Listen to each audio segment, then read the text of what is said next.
නමෝ තස්ස භගවතු අරහතෝ සම්මා සම්බුද්දස්ස.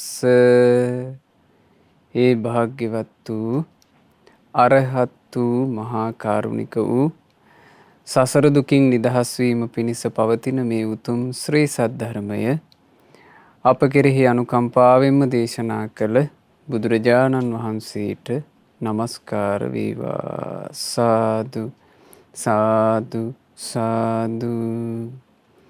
මාගේ ගුරු දේවෝත්තම පරම පූජනීය පින්වත් ලොකු ස්වාමීන් වහන්සේට ගෞරවාදර වන්දනාව වේවා. සාදු සාදු සාදු. ගරුතර මහා සංඝරත්නයන් අවසරයි. ශ්‍රද්ධාවන්ත වාසනාවන්ත පින්වතුනි, අද දවසේ මේ උතුම් ධර්ම දේශනාවේ දායකත්වයෙන් දරනු ලබන්නේ ඉතාලියේ මිලානෝහි පදිංචි අද දවසේ උපන්දිනයේ යෙදෙන පින්වත් කණ්ඩුල ගණේෂ් රණසිංහ මහතාට සහ ඔහුගේ සුජීවත්ව සිටින දෙමාපියන් දෙපළට සෙත් ප්‍රාර්ථනා කරන උතුම් අරමුණ පෙරදැරි කරගෙන පින්වත් SP සෙව්වන්දී මහත්මිය විසිනුයි අද මේ ධර්ම දානමය පින්කම සිද්ධ කරන්නේ. පින්වතුනි, මේ ජීවිතේ අභියෝග පැමිණෙනවා කියන එක, නොයෙකුත් බාධක පැමිණෙනවා කියන එක හැම දිනාට තියෙන එකක්. තුන්ලෝම අවබෝධ කරපු ඒ අපගේ මහා කාරුණික ශාස්ත්‍රුන් වහන්සේ, අපගේ භාග්‍යවත් අරහත් ගෞතම සම්මා සම්බුදුරජාණන් වහන්සේගේ ජීවිතයටත් කොයි තරන්නම් බාධා කරදර, කොයි තරන්නම් උන්වහන්සේට එරෙහිවීම්, මේ වගේ දේවල් සිද්ධ වුණාද? භාග්‍යතුන් වහන්සේ කෙරෙහි වෛර බැඳගන්න, ඊළඟට බුදුරජාණන් වහන්සේගේ ධර්මයේ කෙරෙහි වෛර බැඳගන්න, ඒ බුදුරජාණන් වහන්සේගේ නිර්මල සත්‍ය වූ ශ්‍රී සද්ධර්මයේ කෙරෙහි ගැටිච්ච බොහෝ දෙනා බුදුරජාණන් වහන්සේටත් හිරිහැර පීඩා කරන්න කල්පනා කළා. බුදුරජාණන් වහන්සේගේ ශ්‍රාවක පිරිසටත් හිරිහැර පීඩා කරන්න කල්පනා කළා. එහෙම අවස්ථා බොහෝමයක් අපිට ඔය උතුම් දහම් පොත්පත්වල ඉගෙන ගන්න, කියවන්න ලැබෙනවා. ඉතින් අද අපි මේ දහම් කතාව ආරම්භ කරන්නේ ආන්න එහෙම සිදුවීමකින්. ඒ කාලේ අපගේ ශාස්තෘන් වහන්සේ වැඩ ඉන්න යුගයේ සැවැන්නුවර හිටියා බොහෝම හිත මිත්‍රයෝ දෙන්නෙක්, පුංචි කාලේ ඉඳලා එකට යාළුවෝ විදිහට හිටපු. එක්කෙනෙක්ගේ නම සිරිගුත්ත, අනිත් මිත්‍රයා ගරහදින්න. මේ ගරහදින්නගේ පවුල් පසුබිම, ගරහදින්න කියලා කියන්නේ පවුල් පසුබිමින්ම ඒගොල්ලෝ නිගණ්ඨ ආගමේ. නිගණ්ඨ ආගම තමයි ඇදහුවේ. නිගණ්ඨ නාථපුත්ත ප්‍රධාන කරගෙන නිගණ්ඨ ආගමේ වත්පිළිවෙත් ඒ කටයුතු තමයි ඒගොල්ලෝ කළේ. හැබැයි ගරහදින්න නිගණ්ඨ ආගමේ හිටියා කියලා සිරිගුත්ත නිගණ්ඨ ආගමේ නෙමෙයි.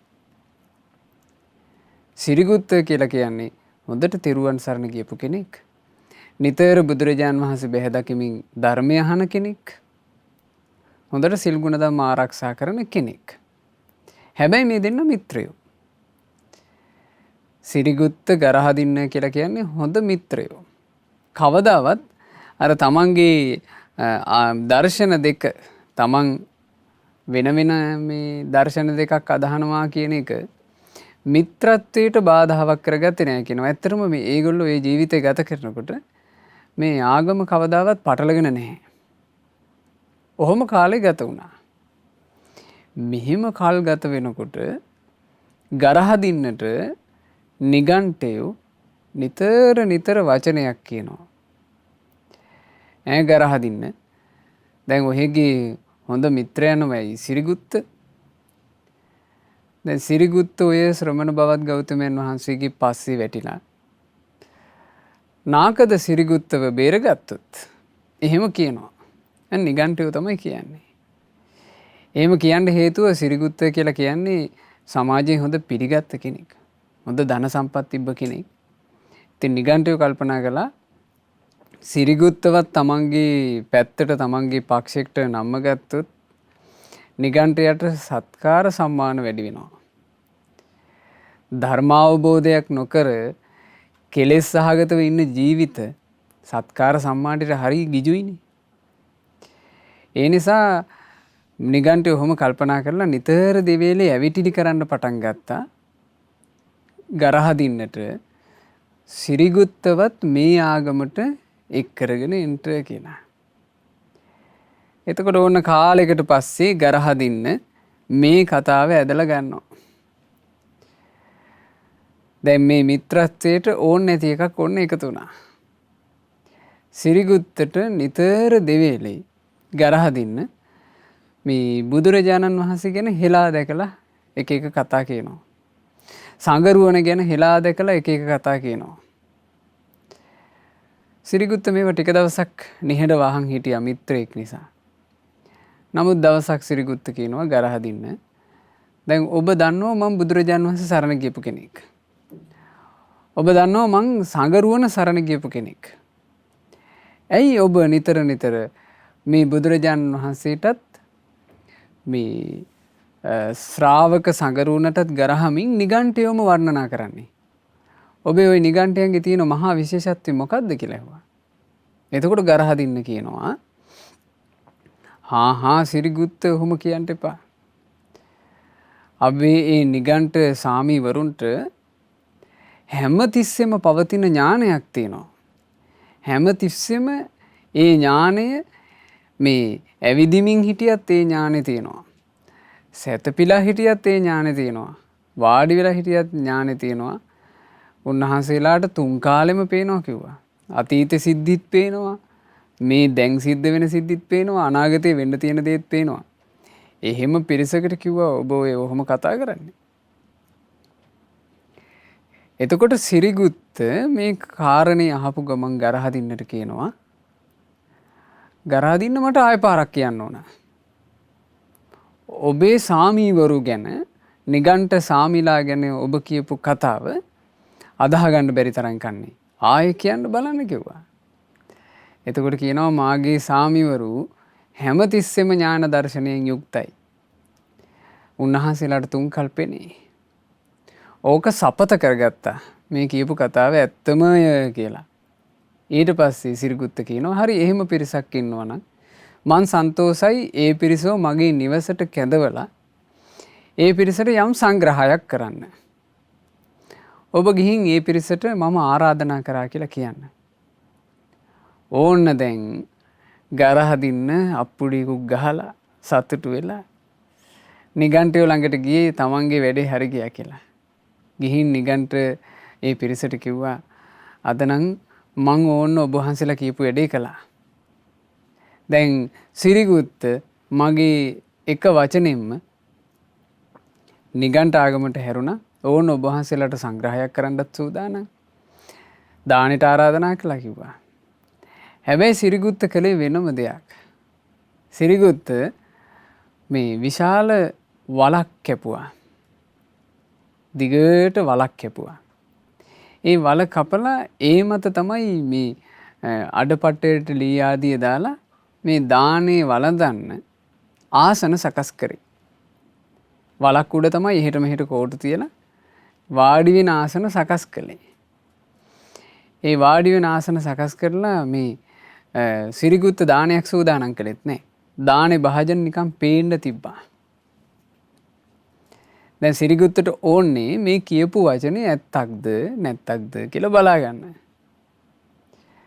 ඔන්න නිගණ්ඨයෝ ටික දැන් සිරිගුත්තගේ නිවසට දානෙට එනවා.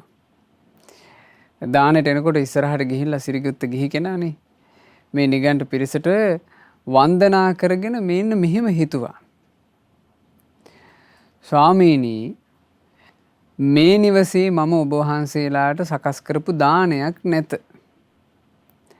මං ඔබ වහන්සේලාට සකස් කරලා තියෙන්නේ මේ ඔබ වහන්සේලා අමාරුවේ වැටෙන එකක්. මං වලවල් කැනලා ඒ වලවල් වල අසුචි පිරෙව්වා. අසූචි මඩ පුරවපු ඒ වලවල් වල වැටෙන්න වෙයි ඔබ වහන්සේලා මගේ නිවසට ඇවිල්ලා වාඩි වුණොත්.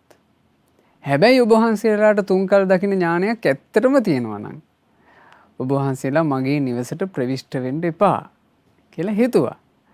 දැන් මේ කලේ ඒ නිගණ්ඨයන්ව අපහසුතාවයට පත් කරනවා කියන දුෂ්ට චේතනාවකින් නෙවෙයි. අර ගරහදින්න කියන මිත්‍රයා කියපු කතාව ඇත්තක්ද කියලා බලන්න. ඔහොම හිතලා තමයි කියනවා වැන්දේ. ඉතින් නිගණ්ඨයන්ට කොහෙන්ද එහෙම ඥාන දර්ශන? නිගණ්ඨයට පොලිමට ආවා. පොලිමට ඇවිල්ලා කාණ්ඩෙම දානේ අරගන්න කියලා අර අටවලා තිබ්බේ උඩ වාඩි වුණා. වාඩි වෙච්ච ගමන් ඒවා ටික ඔක්කොම කඩාගෙන අර අසූචි වලවල් වලට වැටුණා. වැටිලා අසූචි නාගෙන බොහෝම ලැජ්ජාවටපත් වෙලා නිගණ්ඨ ආරාමයට දුවගෙන ගියා.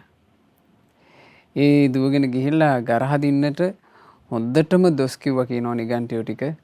ඔහේ මේ සිරිගුත්තයාව මුල් කරගෙන අපිට අපහාසයක් කළා. අපට නින්දා කළා.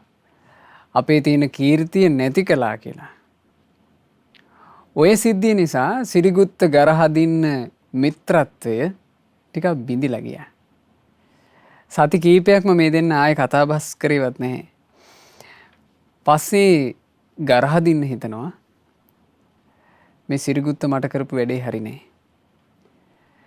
මං සරණ ගිහිල්ලා ඉන්න මගේ නිගණ්ඨ සාමිලාට කරපු වැඩෙත් හරිනේ. මම මේකේ පලිය ගන්න ඕනේ.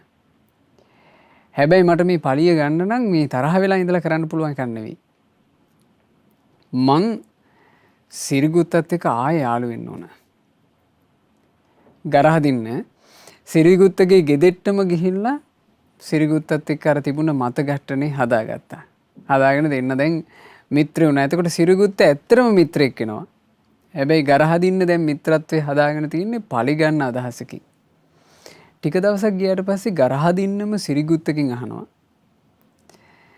සිරිගුත්ත දැන් ඔබ ශ්‍රමණ භවත් ගෞතමයන් වහන්සේව සරණ ගිහිල්ලා ඉන්නේ. ඒ ධර්මයනේ අහන්නේ. ඒ ශ්‍රාවක සංගරුවනේ සරණ ගිහිල්ලා ඉන්නේ. ඉතින් ඔය විදිහේ සරණක් ලබා ගන්නට තරම් මහා විශේෂත්වයක් ඔබේ ওই බුදුරජාණන් වහන්සේට තියෙනවද කියලා ඇහුවා. ඒ අහනකොට ඉතින් සිරිගුත්ත ගරහදින්නට හරි ලස්සනට බුදුරජාණන් වහන්සේගේ ගුණ කියලා දුන්නා. ඒ බුදුරජාණන් වහන්සේ රහතන් වහන්සේ නමක් අරහං වනසේක. බුදුරජාණන් වහන්සේ මේ ලෝකේම අවබෝධ කළා ගුරු උපදේශ නැතුව සම්මා සම්බුද්ධ වනසේක.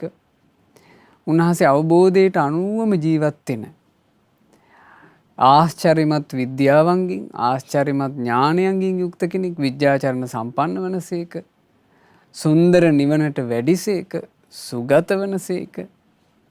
මේ ලෝකයම අවබෝධ කරගෙන ලෝකෙන් නිදහස් වෙලා වැඩ ඉන්න මුනිවරයෙක්. ලෝකවිදූ වනසේක. මේ දෙව් මිනිසුන් දමනය කරන්නට අතිශයින්ම ශ්‍රේෂ්ඨ වෙන්නේ බුදුරජාණන් වහන්සේ. අනුත්තර පුරිස ධම්මසාරථී වනසේක. දෙවියන්ගේත් මිනිසුන්ගේත් ශාස්තෘන් වහන්සේ බුදුරජාණන් වහන්සේ. සත්හා දේව මනුස්සානං වනසේක. අවබෝධ කරගත්ත උතුම් සිරි සදහන් ඒ බුදුරජාණන් වහන්සේ ඉතා මැනවින් දේශනා කළා බුද්ධ වනසේක. මේ හැම ගුණයක්ම දරන්න තරම් භාග්‍යවන්ත වෙන්නේ බුදුරජාණන් වහන්සේ භගවා වනසේක කියලා. දැන් බුදු ගුණ ටික ශාස්ත්‍රුන් වහන්සේ තුල තියෙන ශාස්ත්‍රුන් වහන්සේ විසින් නිතර නිතර සිහි කරන්න කියලා ශ්‍රාවකයන්ට කියලා දීපු බුදු ගුණ ටික සිරිගුත්ත ගරහදින්නට කියලා දුන්නා. හැබැයි කිව්වට දැන් මේ ගරහදින්න මේක අහගෙන ඉන්නේ ගැටුණු හිතින්. ඒ නිසා ගරහදින්නට බුදුරජාණන් වහන්සේ ගැන හිත පැහැදුන්නේ. හැබැයි හිත පැහැදුනා වගේ පෙන්නවා. අනේ සාදු සාදු කොච්චර එකක්ද එහෙම ශාස්ත්‍රූන් වහන්සේ නමක් සරණ යෑම.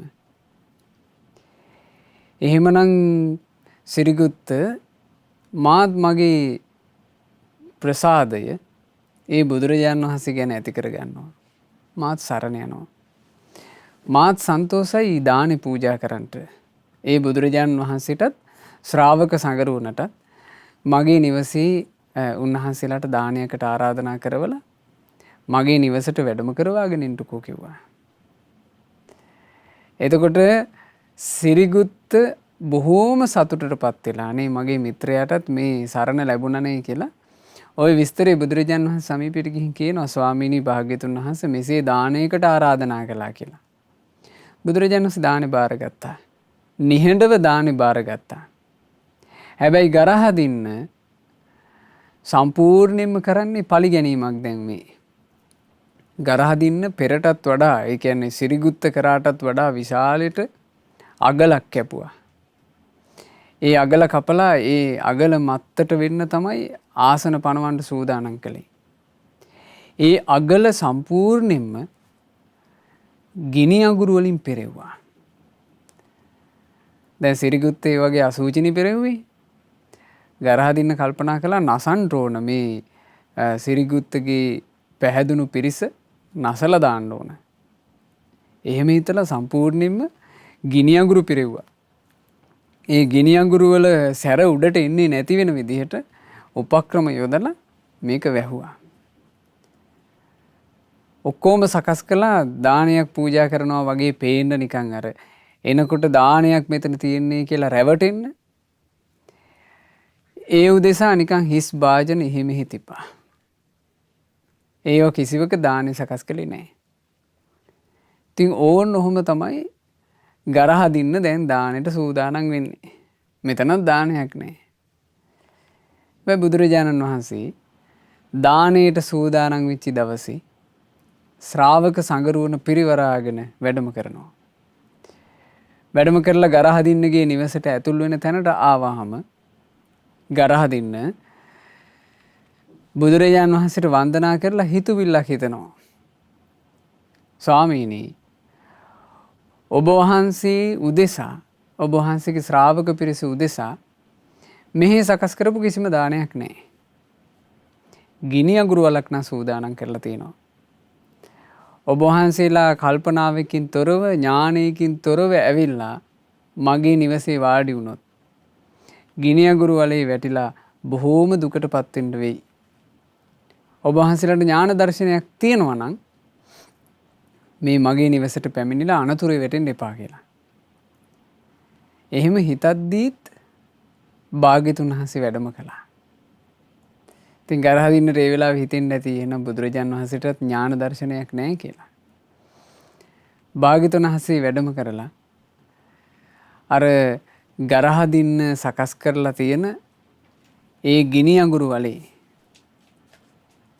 ඒ ගිනි අඟුරු වල මතනේ ආසන සකස් කරලා තිබුණේ. ඒ ආසන මත බුදුරජාන් වහන්සේ වාඩි වෙන්න සැරසෙනකොට හරි පුදුම සහගතයි පින්වතුනි මේ භාග්‍යතුන් වහන්සේ වැඩ හිටපු යුගයේනේ. ඉතින් වැඩ හිටපු යුගයේ ඒ ඉරමඩල වගේ බුදුරජාන් වහන්සේ ඉද්දී ඉතින් මේ වගේ හරිම අසිරිමත් අద్භූත දේවල් තිබුණා. ඒවා දකින්ට ඒවා ගැන දැකලා හිත පහදව ගන්න පිනක් ඒ කාලේ මිනිස්සයාට තිබුණා. ඒ මිනිස්සයා අපට වඩා ගොඩාක් පින්වන්තයි. අද කාලේ සමහර විට බොහෝ දෙනෙකුට බුදුරජාන් වහන්සේ ගැන අසිරිය අద్භූත බව අහනකොට හිත පහදින්නවත් පිනක් නැහැ. අඩු ගානේ ඒකවත් උපද්ද ගන්න.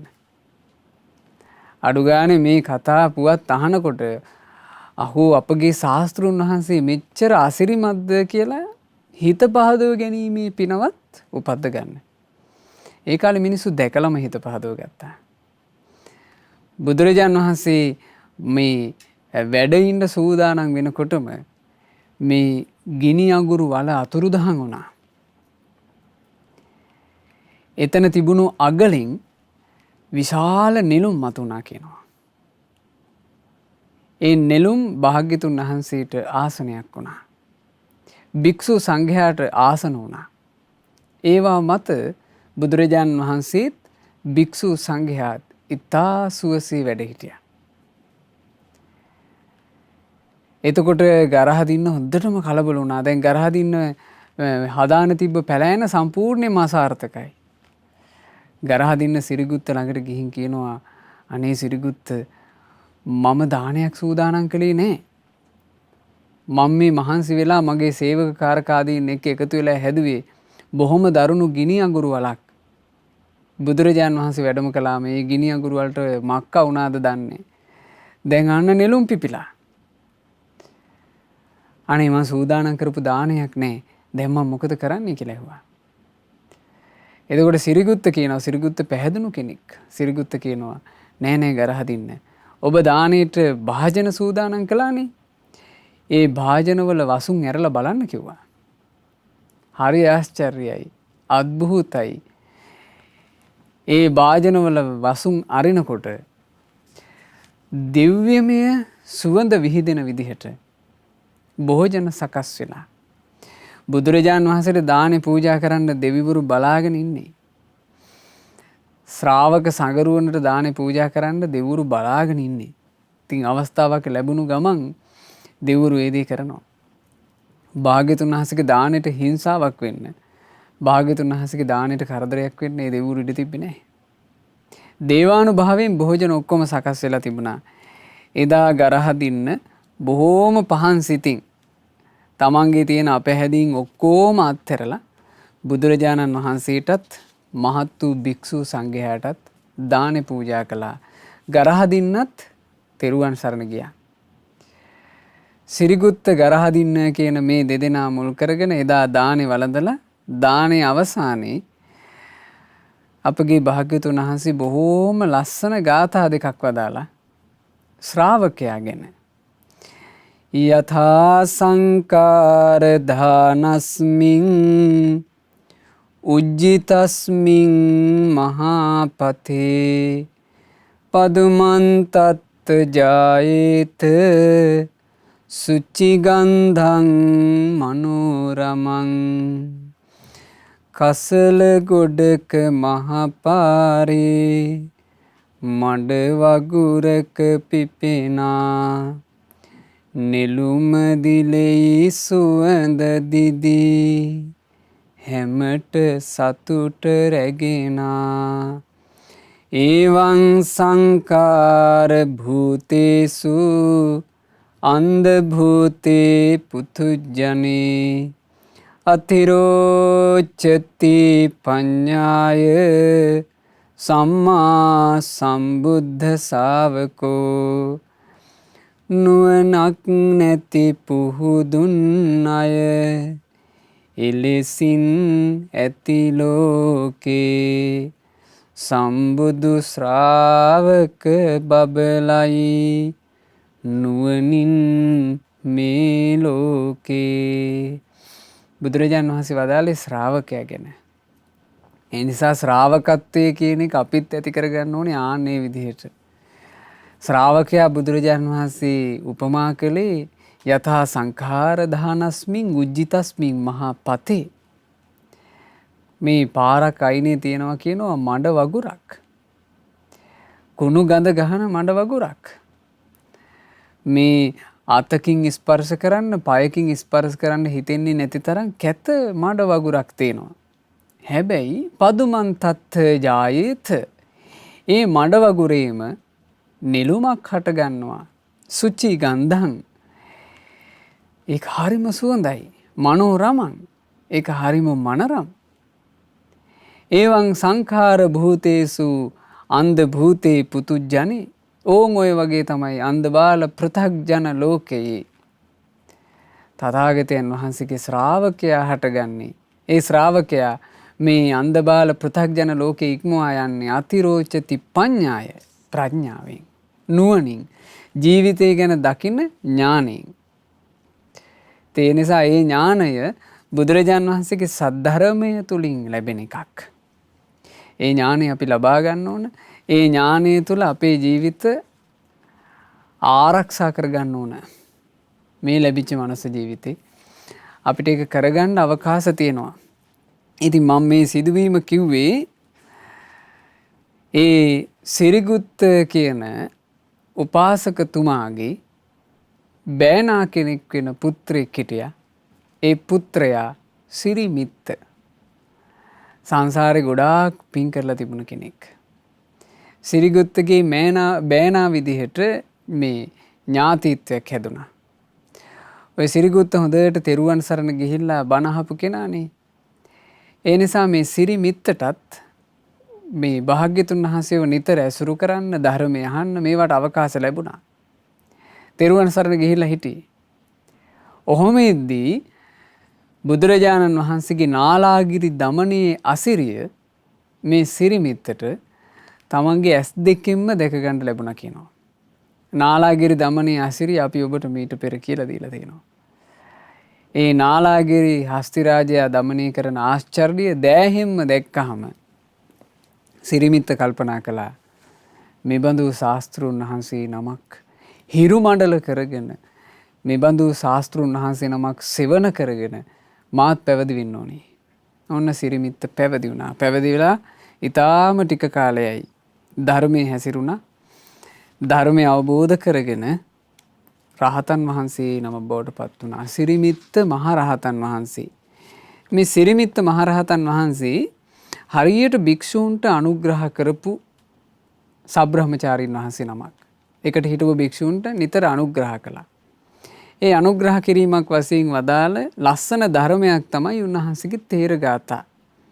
බලන්න මේ පින්වතුනි මේ ශ්‍රාවක සංගරුවන ජීවිතය දිහා බලපු විදිහ, ජීවිතය ගැන කල්පනා කරපු විදිහ, ජීවිතය ගැන කියා දීපු දේවල් හොඳ සිහි කල්පනාවෙන් අපි අහන්න ඕන. එතකොට තමයි අපිට තේරුම් යන්නේ මේ ලෝකේ අපි ඉගෙනගෙන තියෙන්නේ මොනවද කියලා. මේ ලෝකේ අපි පාඨමාලා කර කර ඉගෙනගෙන තියෙන්නේ මොන වගේ નિසරු දේවල්ද කියලා තේරෙන්නේ. මේ සාරවත්දී හරියට ඇහුවොත් ජීවිතය කියන එකේ මොනවද හදාගන්න ඕනේ කියලා. මේ ජීවිතය අවබෝධ කරපු හරියට මඩවලකින් උඩට නැගිච්චි නෙළුම් වගේ මේ ශ්‍රාවක සංගරුවන තමයි මේ ජීවිතය ගැන බොහොම ලස්සන අදහස් වදාළේ. අක්කෝදහනෝ භික්ෂුවක් වශයෙන් ක්‍රෝධ කරන්නේ නැතිනම්, අනුපනාහි වෛර බඳින්නේ නැතිනම්, අමායෝ මායා නැතිනම්. මායා කියලා කියන්නේ මේ රැවටීම්, ඇත්ත වහගෙන බොරුව පෙන්වීම. මේකට කියනවා මායා. ක්‍රෝධය නැත්නම්, වෛරය නැත්නම්, මායාව නැත්නම්, රිත්ත පේසුනෝ කේලං කියන්නේ නැත්නම්, සවේ තාදිසකෝ භික්ඛු ඒවම් පෙච්චන සෝචති. එයා ඇත්තෙන්ම පරලොව ශෝක කරන්නේ නැහැ. මේ ජීවිතේ අත්හැරලා පරලොව යනකොට පරලොව ශෝක නොකර ඉන්න නම් මේ ජීවිතේ හදා ගන්න ඕන. පරලොව ශෝක නොකර ඉන්න නම් මේ ජීවිතේ හදා ගන්න ඕන. මේ ජීවිතේ හරියට හදාගත්තොත් පරලොව ශෝක කිරීමක් නැත.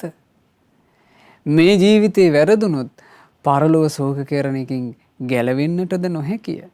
ඒ නිසා මේ ජීවිතේ බුදුරජුන්ව සරණ යා යුතුයි. මේ ජීවිතේ හදවතින්ම ධර්මයේ සරණ යා යුතුයි. මේ ජීවිතේ හදවතින්ම සංගරුවන සරණ යා යුතුයි. ඒ සරණ තුල පිහිටා ජීවිතේ මේ ලස්සන ගුණ, ක්‍රෝධ නොකිරීම, වෛර නොකිරීම, මායා නැති බව, කේලම් නොකියන බව, මේ ගුණ හදා ගන්න ඕන. ක්‍රෝධ නැති, වෛර නැති, මායා නැති, කේලම් නැති, ගුත්ත ద్వාරෝ සදා භික්ඛු, හැමතිස්සෙම තමන්ගේ ඉඳුරම් පාලනය කරගෙන නම් භික්ෂුව ඉන්නේ. ඇත්තෙන්ම එයාට පරලොව ශෝක කරන්න දෙයක් නැහැ. තව ගුණයක් හදාගන්න තියෙනවා. ගුත්ත ద్వාර, ඉන්ද්‍රිය ටික රැක ගැනීම. ඉන්ද්‍රිය කියලා කිව්වේ පින්වතුනි ඇස කන නාසය දිවකය මනස කියන මේ ඉඳුරන් හොඳට රැක ගන්න ඕන. අසංවර වෙලා කෙලෙස් උපදින්නේ නැති වෙන විදිහට. ක්‍රෝධ නැති, වෛර නැති, මායා නැති, කේලම් නැති. කල්යාණ සීලෝසෝ භික්ඛු, ඊතා යහපත් සිල් ඇතිව නම් ඒ භික්ෂුව ඉන්නේ. ඇත්තෙන්ම යාට පරලොව ශෝක කරන්න දෙයක් නැහැ. කල්යාණ සීලයක්, යහපත් වූ සීලයක් ඇතුව වාසය කරන්න ඕන කියනවා. ආන් ඉබඳු කෙනාටත් පරලොව ශෝක කරන්න දෙයක් නැත්තේය. ක්‍රෝධ නැති, වෛර නැති, කේලම් නැති ඒ භික්ෂුව කල්යාණ මිත්තෝ සෝ භික්ඛු, කල්යාණ මිත්‍රයන් සමග නම් ඉන්නේ. ඇත්තෙන්ම යාට පරලොව ශෝක කරන්න දෙයක් නැහැ. මේ කාරණා අහනකොට නම් තේරෙනවා මේ විදිහේ ජීවිතයක් තිබුණොත් පරලොව ශෝක කිරීමක් හටගන්නේ. හේතුව මොකද්ද? මෙහෙම ජීවිතයක් තිබුණොත් එයා මේ ජීවිතේම සැපසේ ඉන්නේ. එයා මේ ජීවිතේම ඊටා සතුටින් ඉන්නේ ශෝකයක් නැතුව. කල්යාණ මිත්‍රයන් එක්ක ඉන්න භික්ෂුව පරලොව ශෝක කරන්නේ කියනවා. ක්‍රෝධ නැති, වෛර නැති, මායා නැති, කේලාම් නැති ඒ භික්ෂුව කල්යාණ පඤ්ඤෝසෝ භික්ඛු යහපත් ප්‍රඥාවකින් නම් ඉන්නේ. ඇත්තෙන් මෙයාට පරලොව ශෝක කරන්න දෙයක් නැහැ. බොහෝම වටින කාරණාවක්. යහපත් ප්‍රඥාව මේ ලෝකේ පින්වතුනේ යහපත් ප්‍රඥාව කියන එක උපදින්නේ බුදුරජාන් වහන්සේ දේශනා කරපු භාග්‍යතුන් වහන්සේ නම් වූ මහා සත්පුරුෂයන් වහන්සේ දේශනා කරපු ධර්මයේ තුලින් ප්‍රඥාව ඇති කරගත්තොත්. මේ ලෝකේ මිනිස්සු එක එක විෂය ධාරා ඔස්සේ ඉගෙනගෙන ඉහළට ගිහිල්ලා ප්‍රඥාවන්තයෝ නැනවතුන් බුද්ධිමතුන් කියලා අපි කතා කරනවනේ. ආන්ගේ ප්‍රඥාවේ තියෙන ඒ ඥානයේ තියෙන දුර්වලකම තමයි ඒක යහපත් ප්‍රඥාවක් නෙමෙයි. යහපත් ප්‍රඥාව මෙලොවද සිත සදන්නේය, පරලොවද සිත සදන්නේය. යහපත් ප්‍රඥාව තියෙන කෙනා ඒ යහපත් ප්‍රඥාව හේතු කරගෙන මෙලොව යහපතත් හදා ගන්නවා, පරලොව යහපතත් හදා ගන්නවා, තමන්ගේ යහපතත් හදා ගන්නවා, අනුන්ගේ යහපතත් හදනවා. හැබැයි යහපත් ප්‍රඥාවක් නෙමෙයි නම් තියෙන්නේ, යහපත් බුද්ධියක් යහපත් ඥානයක් නෙමෙයි නම් තියෙන්නේ, එයාගේ ජීවිතේට සිත සැලසෙන්නේ. දැන් බලන්න මේ ඊ타ම සියුම්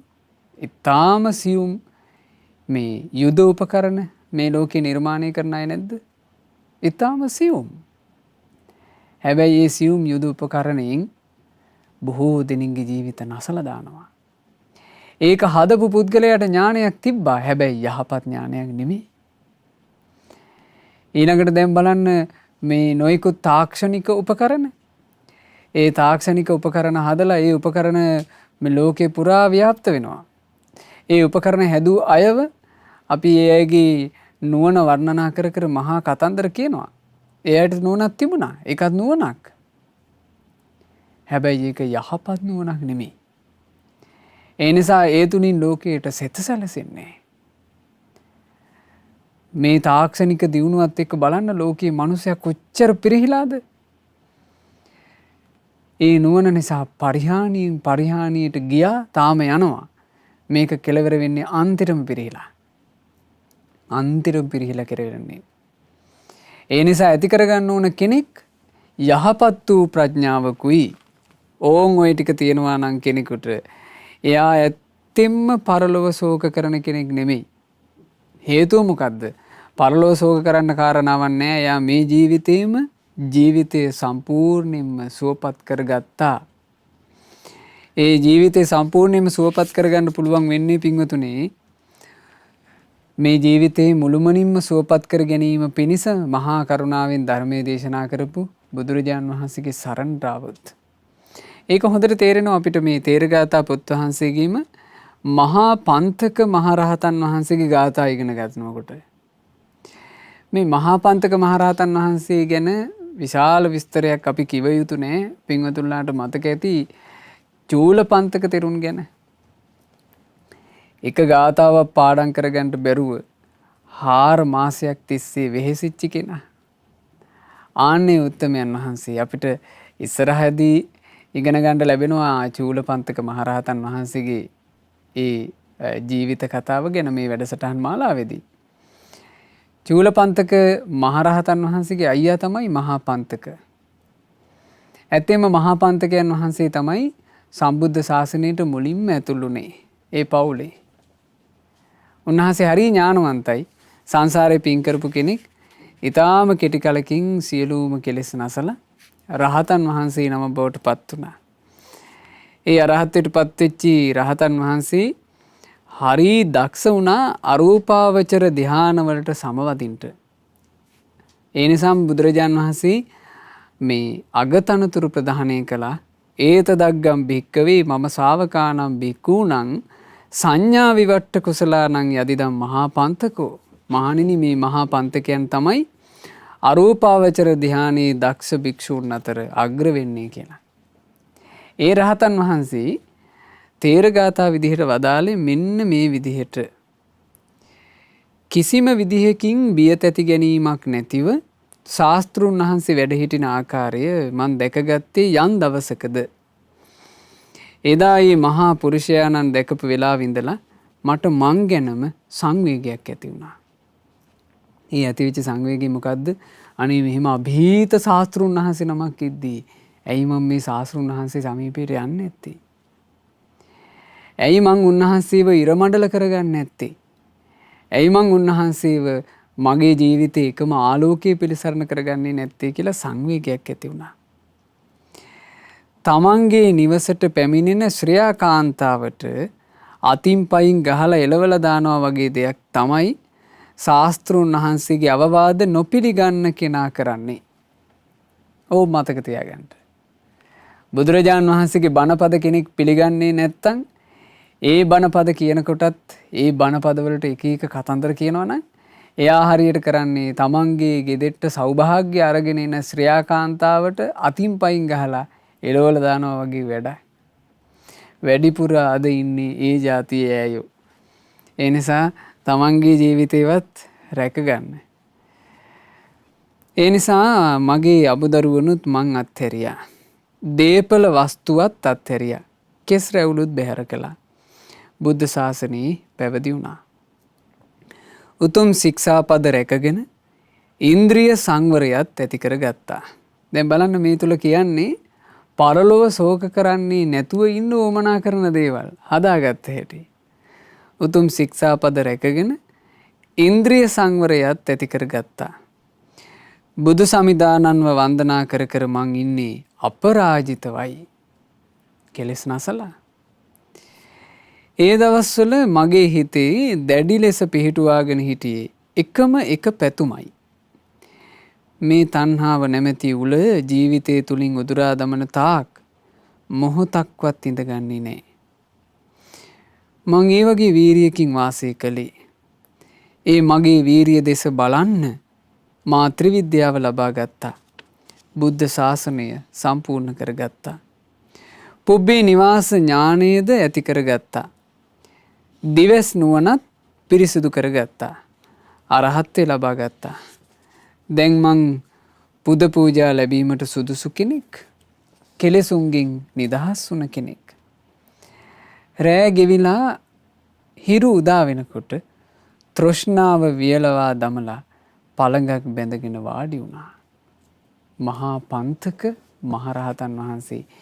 ඒ රහතන් වහන්සේ උන් ওই විදිහට රැස් කරගත්ත පින්බලය නිසා ශාස්ත්‍රුන් වහන්සේගේ සරණට පැමිණිලා ඉතා සුවසේම ජීවිතේ ජය ගත්තා.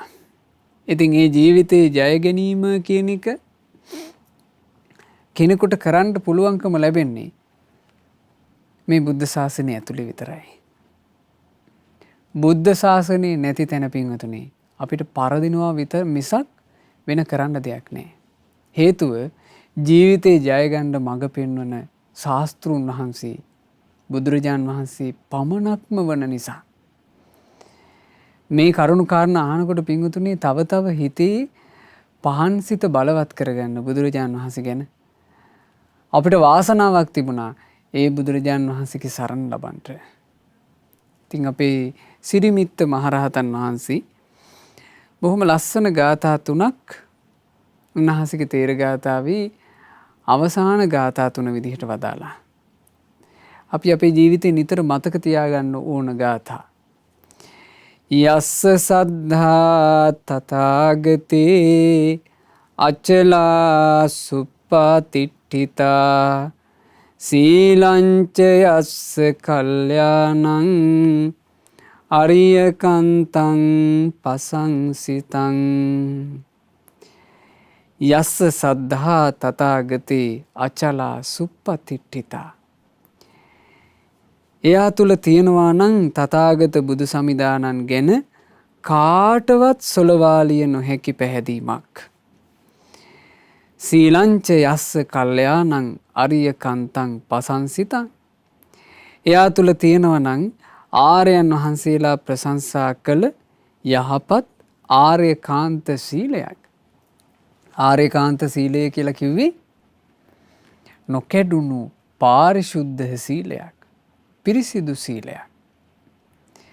ඒ පිරිසිදු සීලයක් ඇති බුදුරජාණන් වහන්සේ ගැන කාටවත් හොලවන්න බැරි විදිහේ පැහැදීමක් ඇති. ආන් එහෙම කෙනෙක් ඉන්නවා නම් සංඝේ පසාදෝ යස්සත්ති උජුභූතංච දස්සනං අදලිද්දෝති තං ආහු අමෝඝං තස්ස ජීවිතං.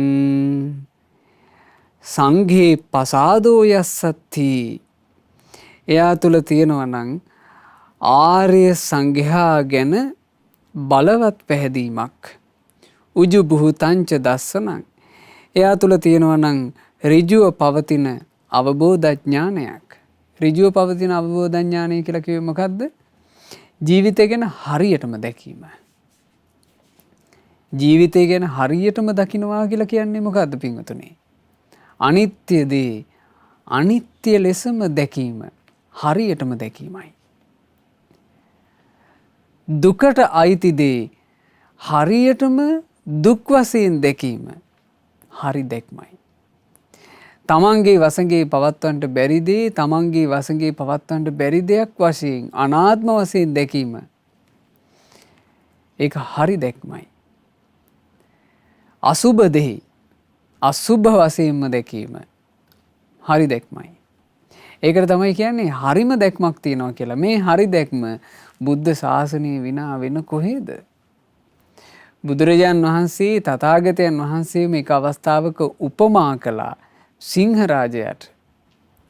ඒකේ බුදුරජාන් වහන්සේ වදාරනවා සීහෝ භික්කවේ මිග රාජා. මහණෙනි මේ කැලේ ඉන්න රජුරුවෝ තමයි සිංහයා. මේ සිංහයා සායන්හ සමයන් ආසයා නික්කමති. හවස් කාලේ තමන්ගේ ගුහා ద్వාරයෙන් එළියට එනවා. එළියට ඇවිල්ලා මේ ගුහා ద్వාරයේ සිට කයේ කේසර සලලා 3 වතාවක් සීහනාදං නදති. සිංහනාද කරනවා. ඒ සිංහනාදේ සිංහ ගර්ජනාව සිද්ධ කරනකොට ඒ ගර්ජනා හඬ අහගෙන පක්ෂීන් තැති ගන්නවා කියනවා. අනිත් සිව්පාවෝ තැති ගන්නවා කියනවා. වතුර ඇසුරු කරගෙන ඉන්න සත්වයෝ තැති ගන්නවා කියනවා. තැති අරගෙන අහසට ඉගිල්ලෙන්න පුළුවන් පක්ෂියෝ ටික අහසේ උඩට ඉගිල්ලෙනවා. ගස් උඩට නැග ගන්න පුළුවන් සත්තු ටික ඉක්මනට ගස් උඩට නැග ගන්නවා. වතුරේ කිමිදෙන්න පුළුවන් සත්තු ටික ඉක්මනට වතුර ඇතුලේ කිමිදෙනවා. ගුල් ඇතුලට රිංගා ගන්න පුළුවන් සත්තු ටික ඉක්මනින්ම ගුල් අස්සට රිංගා ගන්නවා. කොටින්ම මහා ශරීර තියෙන හස්ති රාජයෝ පවා පිහිට පිලිසරණක් රැකවරණයක් හැඟවෙන්න තැනක් හොයාගෙන පලා දුවනවා කියනවා.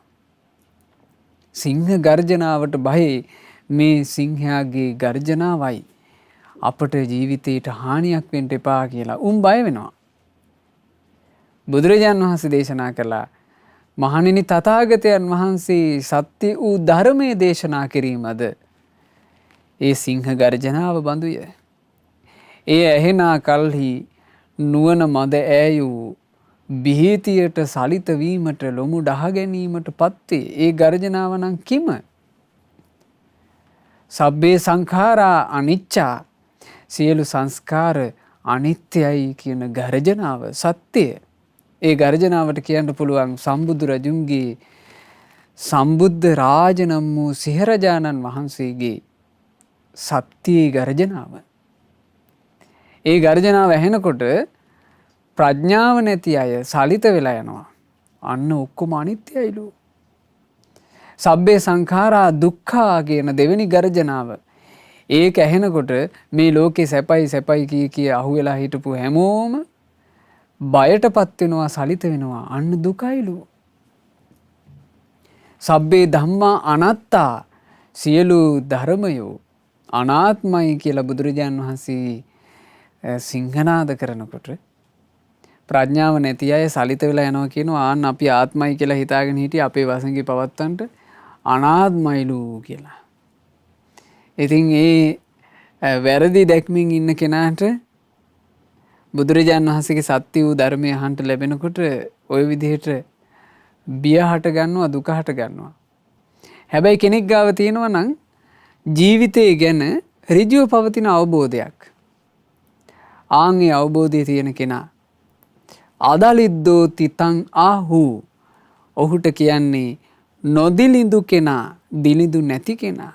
එයා දිලින්දෙක් නම් නොවේ. අමෝඝං තස්ස ජීවිතං, එයාට තියෙන්නේ හිස් ජීවිතයක් නෙවෙයි. ජීවිතේ හිස් නොකර ගන්නට නම් මෙන්න මේවා තමයි ජීවිතයට එකතු වෙන්න ඕනේ. තස්මා සද්ධංච සීලංච පසාදං ධම්ම දස්සනං අනුයුංජේත මේධාවී සරං බුද්ධාන ශාසනං.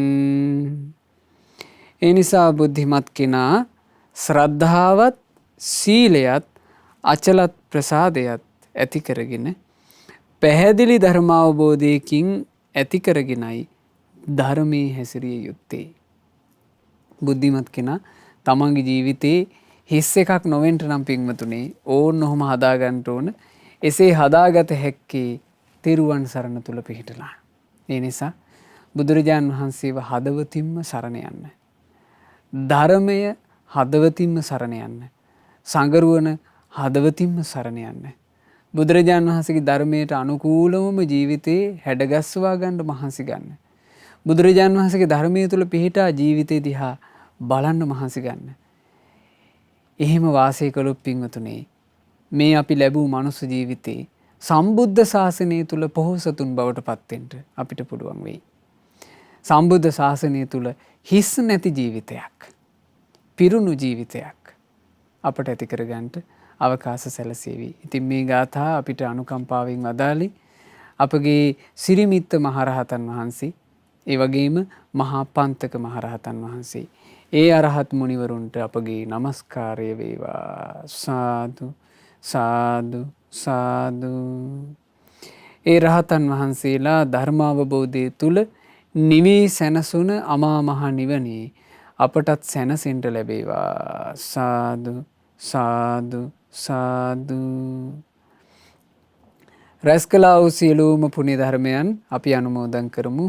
පළමුවෙන්ම සියලු දෙවිවරුන්ට, සග්දෙවිඳුන්, සතරවරන් දෙවිවරුන්, සෙන්පති දෙවිවරුන් ප්‍රධාන සදෙව්ලෝ වාසී සියලු දෙවියෝ මේ පින් අනුමෝදන් වෙත්වා. අපගේ ඉෂ්ඨකාමී හිතකාමී සියලු දෙවියෝද පින් අනුමෝදන්ව දෙවිවරු දිව්‍ය සැපයෙන් වැඩෙත්වා. ශ්‍රද්ධා සීලාදීන් දියුණු වෙත්වා. ඒ දෙවියෝ අප හැම දිනාටම දෙවියන්ගේ සියලු ආරක්ෂාව ආශිර්වාදය නොඅඩුවම සලසත්වා. සාදු සාදු සාදු.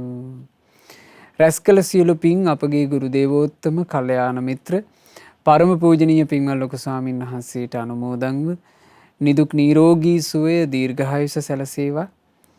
පින්වත් ලොකු ස්වාමීන් වහන්සේට මේ ගෞතම ශාසනය තුලම උතුම් චතුරාර්ය සත්‍ය ධර්මය පරිපූර්ණ වශයෙන්ම අවබෝධ කරන්ට වාසනාව ලැබෙත්වා. සාදු සාදු සාදු. අද දවසේ මේ ධර්ම දානමය පින්කම සිද්ධ කරන්නේ මූලික අරමුණක් පෙරදරි කරගෙන ඉතාලියේ මිලානෝහි පදිංචි අද දවසේ උපන්දිනයේ යෙදුන පින්වත් කණ්ඩුල ගණේෂ් රණසිංහ මහතාට මේ සියලු පුණ්‍ය ධර්මයන් අනුමෝදන් වෙත්වා අනුමෝදන් වෙත්වා අනුමෝදන් වෙත්වා. එතුමාගේ සුජීවත්ව සිටින ආදරණීය දෙමාපියන් දෙපළටත් මේ සියලුම පුණ්‍ය ධර්මයන් අනුමෝදන් වෙත්වා අනුමෝදන් වෙත්වා අනුමෝදන් වෙත්වා. සියලු දෙනාට නිදුක් නිරෝගී සුව දීර්ඝායුෂ සම්පත් සැලසෙත්වා. සුවසේ ධර්මයේ හැසිරලා ගෞතම ශාසනය තුල ධර්මාවබෝධ කරන්ට වාසනාව ලැබෙත්වා කියලා අපි සෙත් ප්‍රාර්ථනා කරනවා. අද දවසේ ධර්ම දානමය පින සිද්ධ කරන පින්වත් SP සෙව්වන්දී මහත්මිය, ඒ වගේම කණ්ඩුල ගණේෂ් රණසිංහ මහතා ඇතුළු ඒ පවුලේ හැම දෙනාගේ නමින් මිය ගිය සියලු ඥාතීන්ට, හිත මිත්‍රාදීන්ට මේ පින් අනුමෝදන්ව ඥාතීන්ගේ පරලෝ ජීවිතේ ඒකාන්තයෙන්ම සැපයටපත් වෙත්වා කියන අදහසින් ඥාතීන්ට පින් අනුමෝදනා සිදු කරන්න. අද දවසේ ධර්ම දානමය පින සිද්ධ කරන ඉතාලියේ මිලානෝහි පදිංචි පින්වත් SP සෙව්වන්දි මහත්මිය ඇතුළු පවුලේ සියලු දෙනාට මේ සියලු පින් අනුමෝදන්ව ඒ සියලු දෙනා කරන කියන රැකී රක්ෂා ආදිය ඒ විදේශගතව සිදු කරන සියලු කටයුතු කිසිම කරදරයකින් බාධාවකින් තොරව සුවසේ නිදුකින් කරගන්නට ඒ පින්වතුන්ලාට ශක්තිය ධෛර්යය වාසනාව ලැබිත්වා. ශ්‍රද්ධා මාසික ධර්මදාන සමාජික පින්වතුන්ලාටත් ශ්‍රද්ධා කාර්ය මණ්ඩලයේ සියලු දෙනාටත් සුපිනත් ඔබ සියලු දෙනාටත් සුවසේ දහමේ හැසිරලා සුවසේම පින් කරගෙන ගෞතම සාසනය තුල චතුරාර්ය සත්‍ය ධර්මය සුවසේම අවබෝධ කරගන්නට වාසනාව ලැබිත්වා. හැම දිනාටම තෙරුවන් සරණයි. නමෝ බුද්ධාය. මෙවැනි වටිනා ධර්ම දේශනා ශ්‍රවණය කිරීමට ශ්‍රද්ධා ඩේලි YouTube චැනලය සබ්ස්ක්‍රයිබ් කරන්න.